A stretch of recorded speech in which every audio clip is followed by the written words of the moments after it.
Okay, I think we're all here right now. Awesome. This is I can hear somebody echoing through my ears. Yeah, Who's I'll get who's it off echoing? just a second. Awesome.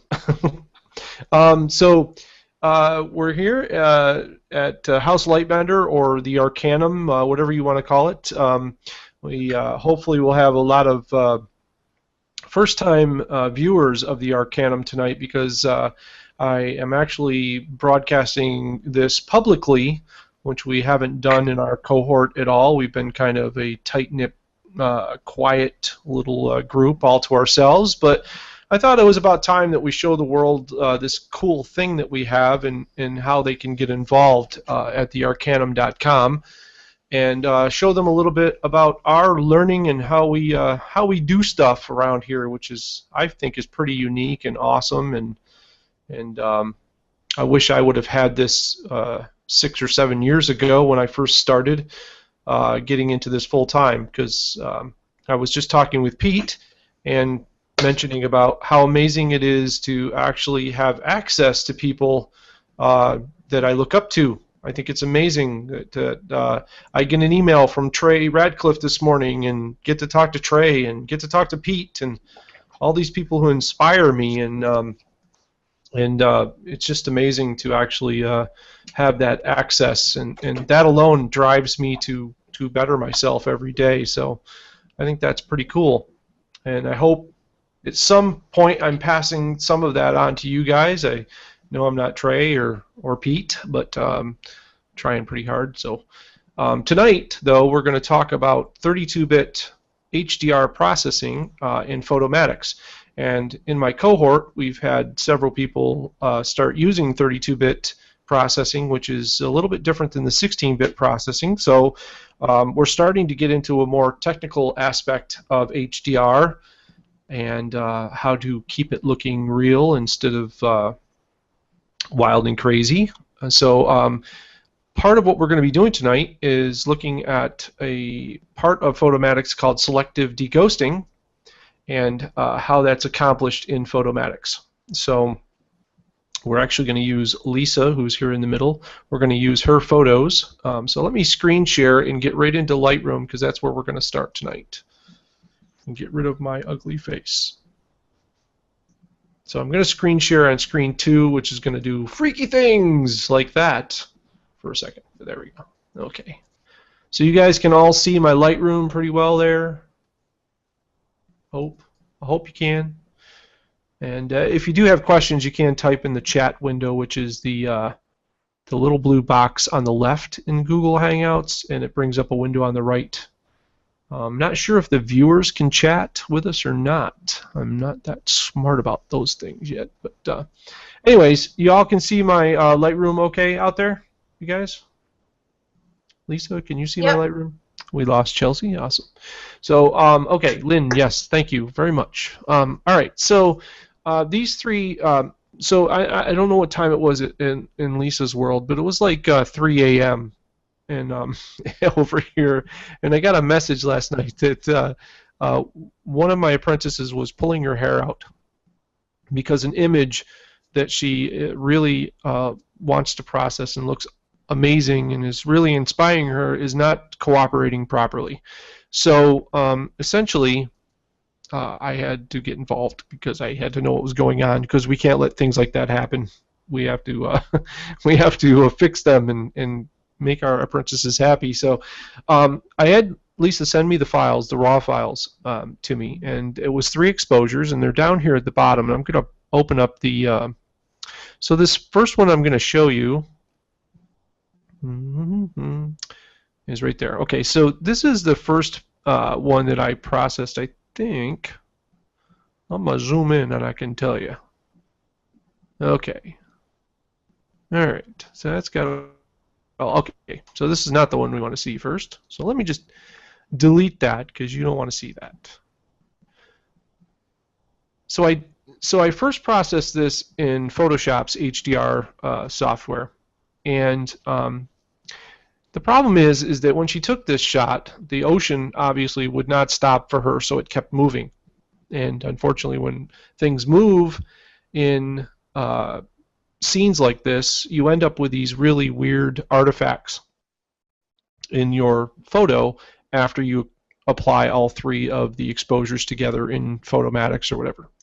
So we tried to deghost them, which is the process that you choose in Photoshop to just choose one exposure, and what it will remove any ghosting that it finds. Well, unfortunately, when we did that, it left artifacts all throughout the water area of the photo, and it just didn't look natural. And I really strive for natural looking HDR shots. I'm not a big fan of HDR that is quickly noticeable as HDR.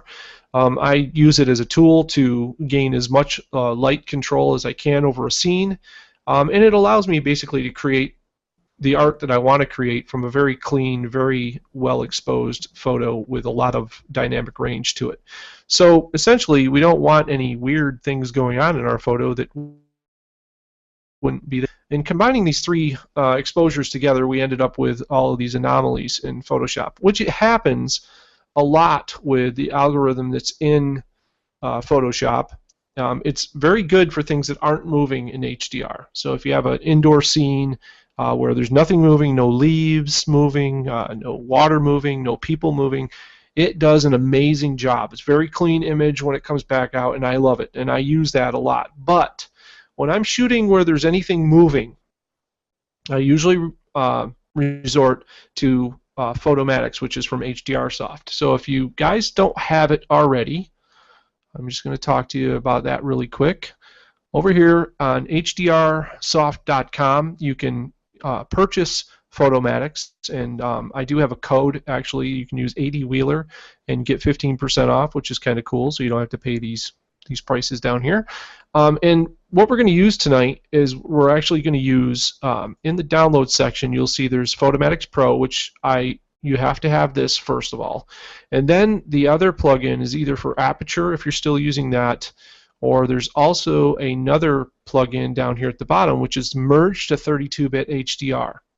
So this 32-bit HDR plugin creates basically a RAW file that is very large in TIFF format that you can pull back into Lightroom, no tone compression. It gives you the full range throughout the entire, all of the RAW files basically are in there together. So it really gives you the most of the most to work with, and it's very good if you're ending up with halos and all sorts of anomalies in your photos in the 16-bit and processing that way. 32-bit alleviates most all of that problem. In fact, you really have to push the processing ridiculously hard in order to get halos to come back.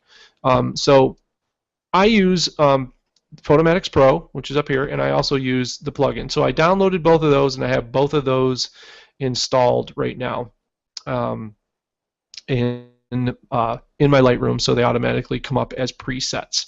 So once you've got all those installed and you're ready to go, and you've got Lightroom to launch or Aperture, and I'm sure it's pretty similar in Aperture. Okay, so I'm going to pause really quick because I think Kelly wants to come in, so I'm going to really quickly invite one more apprentice into. I'm not quite good enough to do this without you guys knowing that I'm doing it yet, so I have to tell you I'm doing it so you know why I'm pausing. So I invited Kelly in to hang out with us as well. So okay, essentially what we end up with is we're going to process this in Photomatix first of all. So if I process this in the 32-bit module, I'm stuck with only taking the deghosting and letting the program figure everything out, which is going to end up with an awful lot of crazy anomalies again in the water. It just won't look natural. And I've already done it, and you know, it didn't do a very good job of deghosting the people walking around and all that kind of stuff. That there's people here on the beach that you can see here. We zoom in. So I've already applied lens correction and chromatic aberration fixes to this particular shot. And I'm going to now send it over to Photomatix Pro. I'm actually not going to use the plugin the 32-bit plugin for this, because I'm going to show you how to selectively de-ghost just an area of the photo without doing the whole photo and ending up with all these problems. So I've selected my 3 photos, and if I right-click on those 3 photos, I can export out to Photomatix Pro. Now you can see here I have the merge to 32-bit HDR, which I would normally use. That's the plugin. But down here, there's Photomatix Pro, which is just sending it out to the standard program. So it sounds a little weird, but this is kind of a way we trick the program into getting our 32-bit file and actually using the selective deghosting all at the same time. So I'm going to go ahead and select Photomatix Pro, and her images were taken on a tripod, so we know that. We want it to align the images and crop the aligned result. Now, normally, if I'm on a stable platform, so if I'm in an area where there's concrete or anything like that, I usually turn off the aligned images so that I don't have the program looking in areas that might be moving and think that I was moving. So if you know that your camera was perfectly stable, then you would uncheck the aligned images. But in this case, she was on sand and it looks wet, so I'm going to assume that there may have been a little bit of movement going on. So with that, we're going to leave the align images checked. I'm also going to show options to remove ghosts, and this is the key one to check off here, because when we get into the actual program, the dialog is going to pop up and ask us what we want to do. We're going to reduce noise in underexposed images only. This was a fairly bright scene. And I'm not going to reduce chromatic aberrations because I've already done that with my profile. So I'm going to go ahead and export this out to Photomatix, and this should only take roughly an hour and a half for it to load up. No, just kidding. It's fairly quick usually. I need like background music to play right here. I should get a producer and get some background music going. But so this will load up, and it's going to come up with a dialog for the deghosting here in just a second. So it's fairly fast, so we shouldn't have to wait too long. There we go. Okay, so in this box that comes up here, the first dialog, you can see that it has selective deghosting checked. Automatic deghosting will allow you to select one of these exposures, and then it'll do the whole scene. But we want to basically have it do just an area.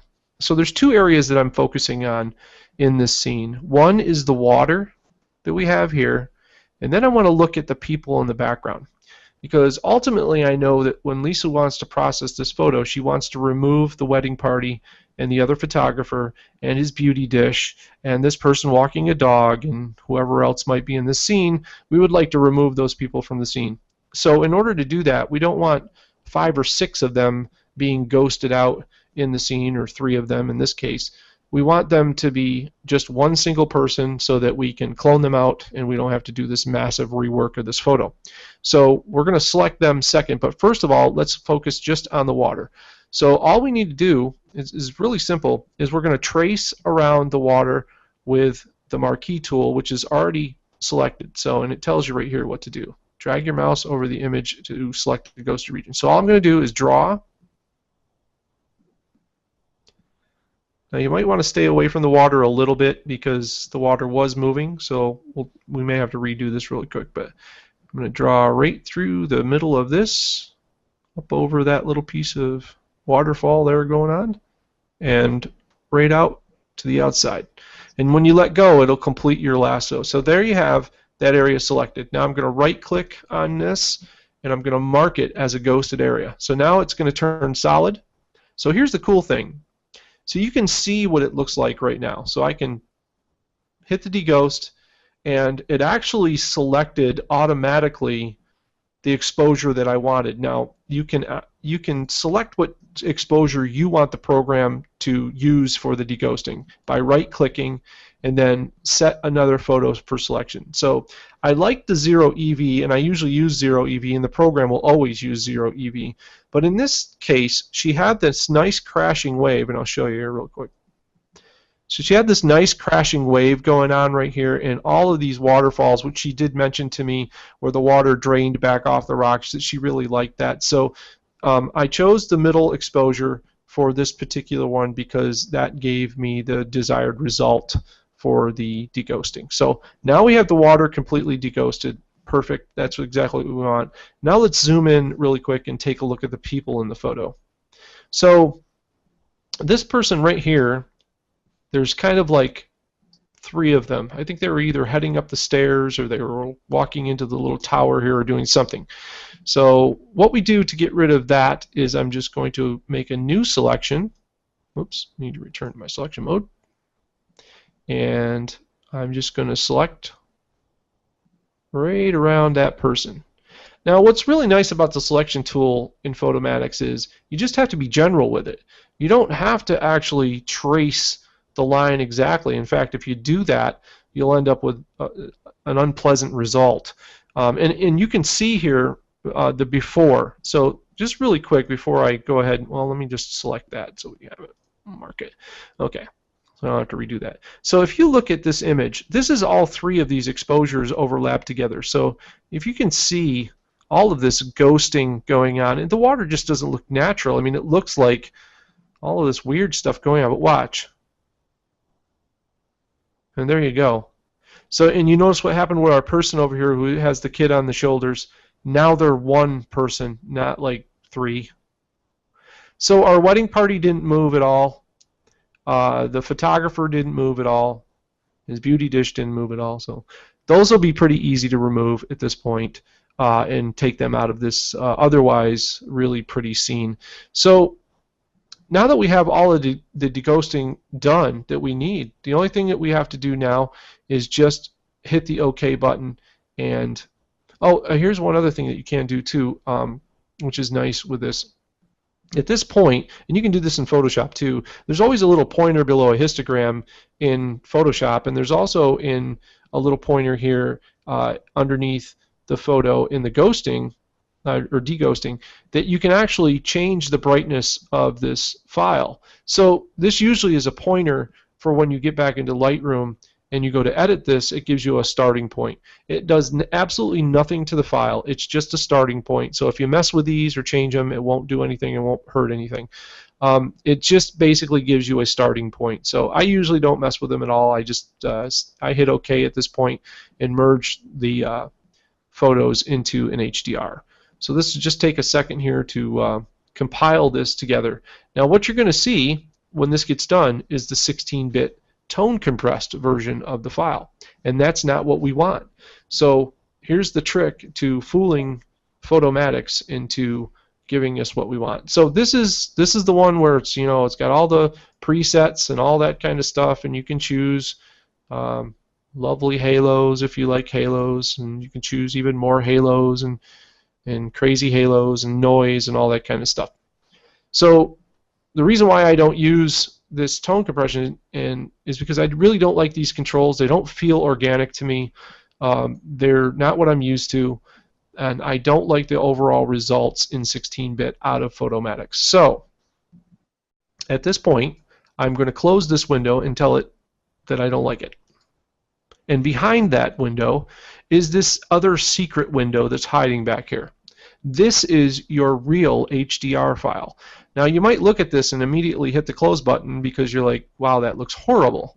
But the reason why it looks horrible is because the program literally cannot display all of the data in this shot without compressing it. So this is the totally uncompressed raw file, and it looks horrible, but it is all the data that you need to process it in Lightroom. So all you need to do at this point is you can do one of 2 things. You can go up to File and you can hit Save As if you'd like, or you can just close the image and it'll ask you if you would like to save it before closing. And some people have told me that this doesn't work for them, so if it doesn't do that, then use the File and Save As. So I'm just going to say I'd like to save this before closing, and I'm going to choose my folder that I have everything in, which is here in the Arcanum, Victoria Beach, and we're just going to save. Okay, so it's just going to take a second to save this file off. Now, if you do this in the 32-bit plugin, it's automatic, so it automatically pops up back in Photoshop or in Lightroom. But unfortunately, this way of doing it and using the Select Selective De-ghosting tool, when you come back to Lightroom, your file is nowhere to be found in your folder.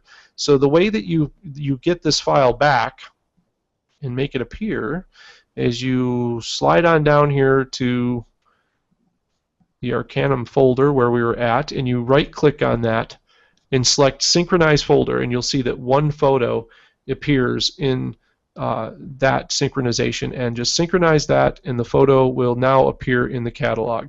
So it's going to come up as one photo because it just imported it. If I right-click on this and select, I'm on a PC by the way, so I'm not sure what the equivalent Mac commands are, but I'm sure all of you Mac users know exactly what I'm talking about. So I'm going to just say go to folder and library, and it's going to bring me right back to where I was at, and it will also display our new photo here. And you can see now that Lightroom has applied its basic settings to it, which are everything is 0. But you can see that our HDR file, which is now the full range of file, is now all in here. So we have all of this light to play with. So just to show you how much light we have to play with, in the develop mode, if I grab a hold of the exposure, you have all of the light to play with. So this essentially gives you a raw file, but with all the light data that you've gathered from all of your exposures. So this is your starting point for working on your 32-bit file. The thing is that as long as you're editing in Lightroom, it stays 32-bit. So you're still at 32-bit here. Any adjustment that you make here is non-destructive, and the file will be at 32-bit. So if I want to process this file in a plugin, I want to make sure that I do all of my adjustments in Lightroom before I go to a plugin or before I go out to Photoshop or any other program. I want to do everything to get it as close to what I want to see out of the photo now before I get there. So what I would do with this particular photo is I would do a little bit of perspective correction on it. So we did lens correction before, which corrects for any type of warping in the lens or anything like that, but the tower is a little bit leaning back. So in this particular in case, we would come down here to lens corrections, but over to manual, and we can actually change the tower and straighten it up. And you can see as I straighten it up that it's leaning a little bit to the right. So a rotate, we'll go ahead and bring that a little bit straighter. Okay, so basically these types of adjustments are what you're going to want to make. You're not going to want to send this out to a plugin and then come back and then say, oh, I want to adjust my highlights, because at that point you're working with a 16-bit file again, and your adjustments aren't going to be as clean as they are in the 32-bit realm. So if you look really close at this photo, though, you can see this huge amount of detail. And the nice thing about when you go to 32-bit is sharpening and everything has a different effect than it does on a 16-bit file. So if I do some sharpening on this, you can crank the sharpening in Lightroom. I mean, I'm halfway up and there's no noise. Even in the dark section, there is no noise. So this is the advantage to 32-bit that I really love, is that it seems like all of the controls in Lightroom are times 10. They just have so much more effect and really bring out the photo for me. So there are a couple of things I'd like to point out about 32-bit too while we're in here. And I knew this was going to be a short hangout because we're going to focus on the deghosting. But when you're working in 32-bit, one of the things that happens is that when you start making these adjustments and bringing up, one of the ones you have to be very careful with that I've noticed as of late, and I'm sure that this has just changed with the new Lightroom, but as I adjust the highlights in my shot and then I start to mess around with boosting and cutting, what happens is I notice that it starts to generate some of the haloing around the outside of high contrast areas. And what I've found is that if that does start to happen, two things can help you.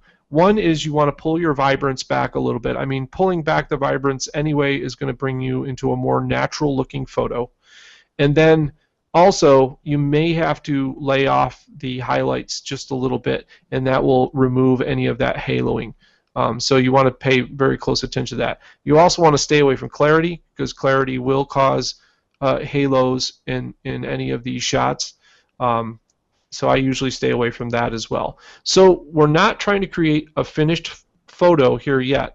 So what I would do is just get these basic adjustments down, get my tone nice and even, pay attention to my histogram, make sure that I'm not pushing anything too far into the bright or dark, into the blacks or whites. So I don't have any, there's a blown out area there. If I pull my histogram back just a little bit, we can get rid of that. These little pointers up in Lightroom allow you to see which areas are clipping. So we can see the black is clipping in here, and that's okay. I actually like the black to be clipping a little bit. I like shadows and darkness, and especially in a shot like this is very romantic with the tower and the ocean.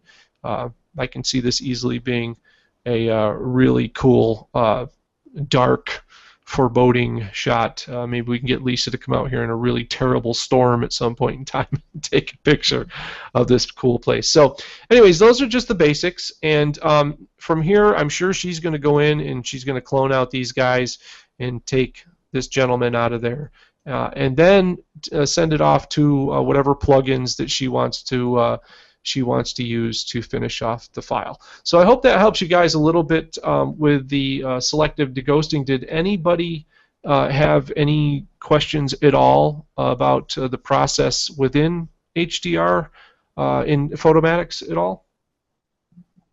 Lisa, did you get that? I know that you wanted to know about that.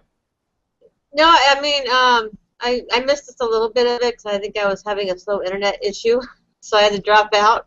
Okay. But I'll go back and watch it. But it definitely looks like the Photomatix does a whole lot better than doing it in Photoshop HDR. So yeah, you know, really quick, since everybody's here, let me just really quick. I'm just going to send this out to Photoshop, and I'll show you what happened when we tried to do this in Photoshop. So normally, I love HDR Pro in Photoshop. I mean, I use it a lot, and because it brings back a superior neutral file. I mean, essentially what we're doing is we're cutting out a lot of what the program does, and it's stacking these exposures together and giving us this raw data to work with, which is just phenomenal. I mean, when Lightroom 5 came out, or I think it was 4 that they introduced all of this, I was just like, wow, this is a game changer, because you know, I felt that it was restrictive before with the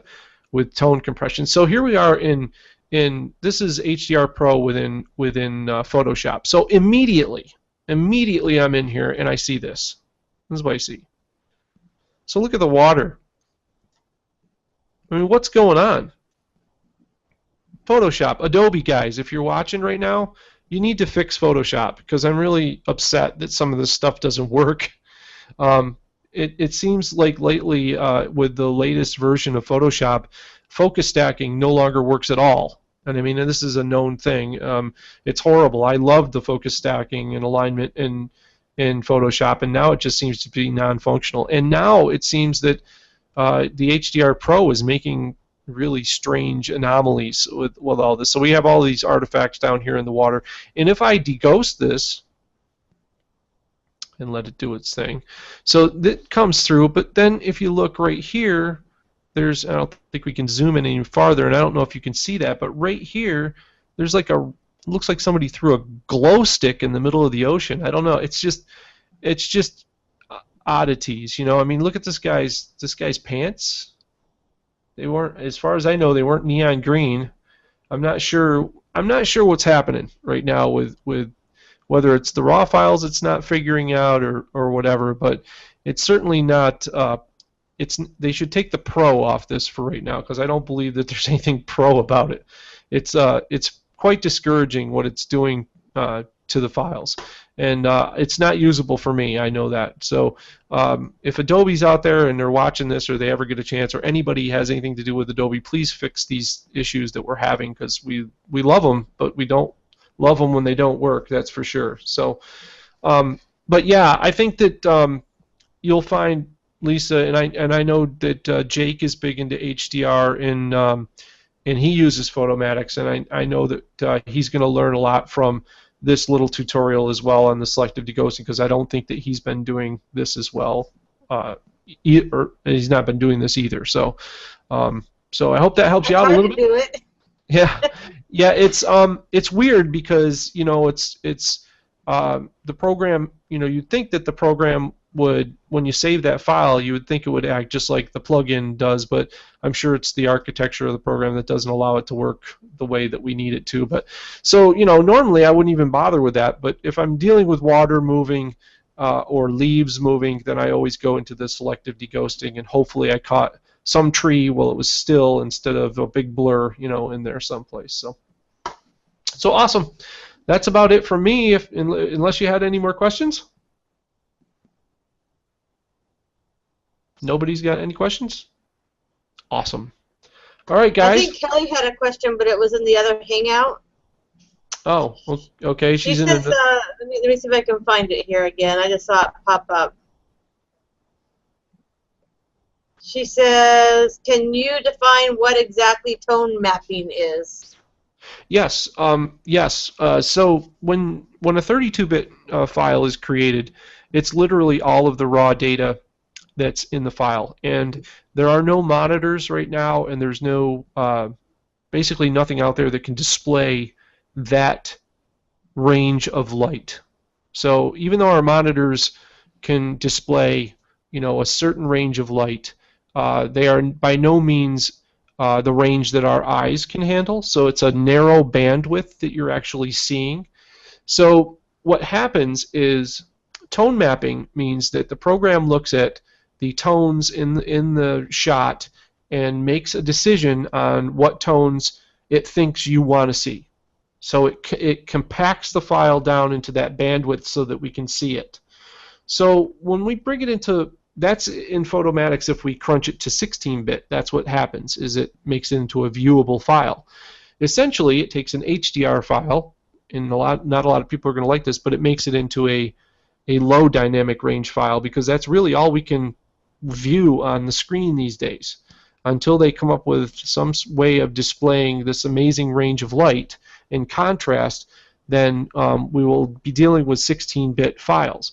But, so the process of either Photomatix doing it and you getting those strange sliders to work with, some people like them, some people feel that it allows them a more artistic creativity with them. I have never been happy with the end result of them. I've been more frustrated than happy. Personally, I like to get a clean file into Lightroom, get a balanced file, and then I'll go to town on it with plugins or Photoshop or whatever I want to use to make it into my art at that point. But if I don't start with a clean file, if I come out of Photomatix with this highly processed file, every plugin I throw it into, it degrades the file even more, and I end up with something I'm not happy with.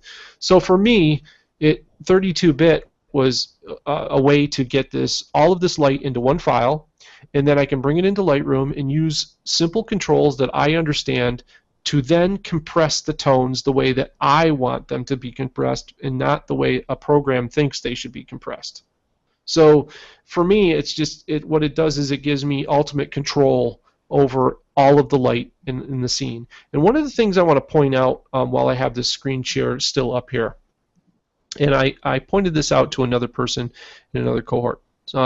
So when we're adjusting Instagram, what's really amazing about this file is that it still retains, even though we've curved it with this histogram, it still retains all of the data underneath all of this. So if I take an adjustment brush, so a lot of people don't realize this, but if I take an adjustment brush and I paint over, let's say, this cave right here, and I'm going to do it really sloppy just so you can see it.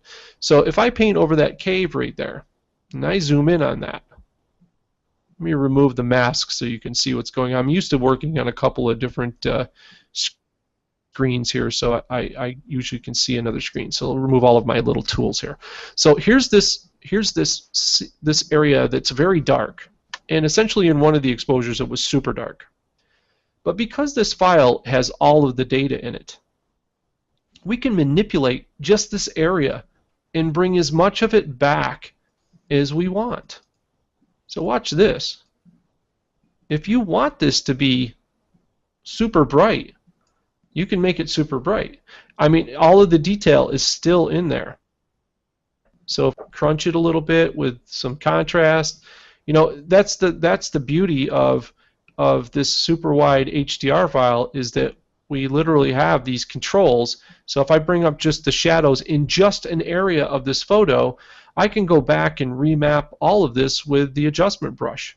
And I think that that's probably the single most powerful reason to bring this stuff 32-bit wise in HDR format back into Lightroom in these super wide files, because then you have all of this controllability. And now, you know, we talk about zoning and all this other stuff.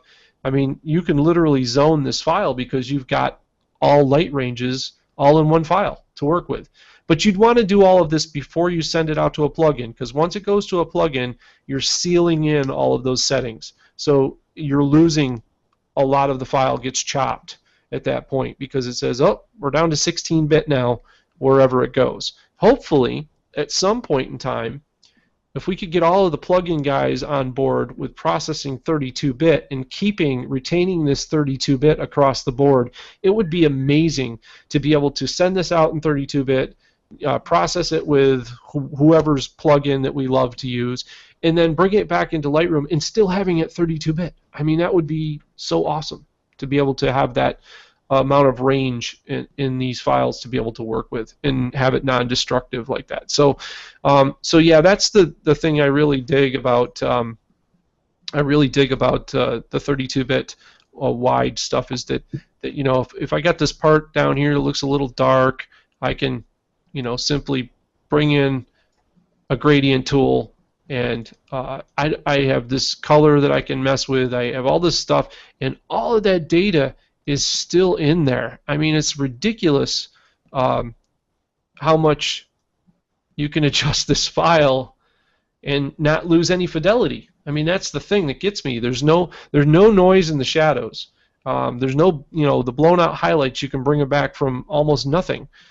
So, you know, if you want to bring back just the sky here, you make a giant, I'll show you a little trick that I like to do. So if I want to bring back the sky, I can bring in an adjustment brush and basically just apply it in two big swoops here to as much of the sky that I want.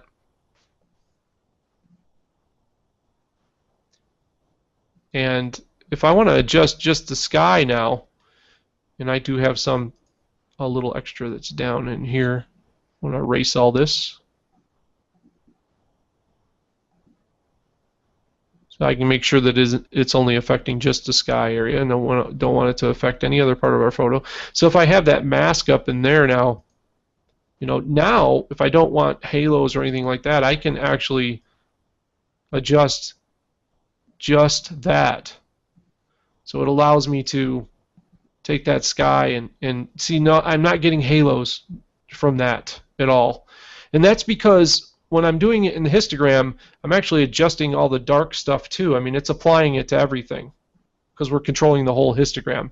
But this way, it allows me to adjust just the sky. And even with the clarity pumped up quite a bit, there was no haloing going on in any of that. So you've got this nice clean image. So I mean, you can go through, you know, and lighten up the water, or, you know, if you really want to just do a couple of extra processing things here since we have everybody.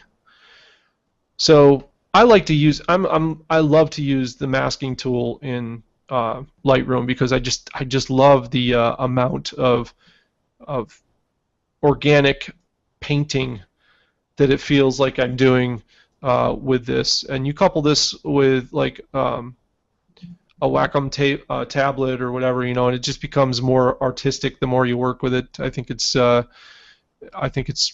really cool. I can just paint in that detail in the water, pump up the you know, set my saturation wherever I'd like it. The water is just a little a little light on contrast, so if I want to bring a little bit more drama into the water. I mean, just simple little adjustments like that, but I'm doing it all on the 32-bit file, all non-destructive, so I'm not changing the file at all, and I haven't sent it out to any plugins yet. So this is just doing, you know, all this processing and getting all these little things before I actually go and maybe do a detail enhancement on it or anything like that to put the final pop on the photo. So all right, guys, I think I'm gonna call it here. I got some other things that I've got to work on, but I hope that answered all of your questions. And quick question from Lynn: do you need the 32-bit plugin for Photomatix to do the deghosting? Absolutely not. You do not need to do any of that at all. You can do it all with Photomatix Pro. The plugin is just a down and dirty, quick way to just run it in and out, and it sends it out to the plugin and back without you ever seeing a program running. I do believe that you have to have Photomatix Pro in order to get the plugin to work. So Photomatix Pro will work without the plugin. The plugin will not work without Photomatix Pro. And you're right, Lynn. I actually was making adjustments on her raw files, so probably you know, you'd get a better idea of what I was talking about if I actually did it on the HDR file. But here you can see, because there was a little bit of noise in there, but here I'm just painting in some exposure into this area, and that was a good catch, by the way. My cohort's right on the ball, and I love that. So here you can see that I can bring up the shadows quite a bit without any noise introduced into the scene at all. So it just, you know, the points are the same, and I urge you to try it yourselves and really give 32-bit a shot, especially if you're not an HDR fan. I know a lot of people who are not HDR fans never go near it, but once they see 32-bit and what can be done with it, then it's a game changer as far as I'm concerned. It gives you like this whole new camera to play with. So, and I love that. Anytime I can take my current equipment and make it all brand new, I think that's really cool. So, all right, I think that's going to wrap it up. Let me screen share. There we go. I'm on the wrong screen, so it looks like I'm looking away from you guys. There we go. Awesome. So I'm glad you guys all hung out with me, and we had some viewers. And anybody who's out there, this is the kind of stuff that we do in the Arcanum, aside from this neat private community that we have, which I cannot show you because it's private. And but I urge all of the people out there who are watching who are not part of the Arcanum and who will view this video to definitely, if you want to get more out of your photography and your art, and there's going to be more disciplines other than just photography. Right now, that's all there is, but we're looking at a lot more things, which is very cool, and I can't wait to see some of the other things that they're going to do.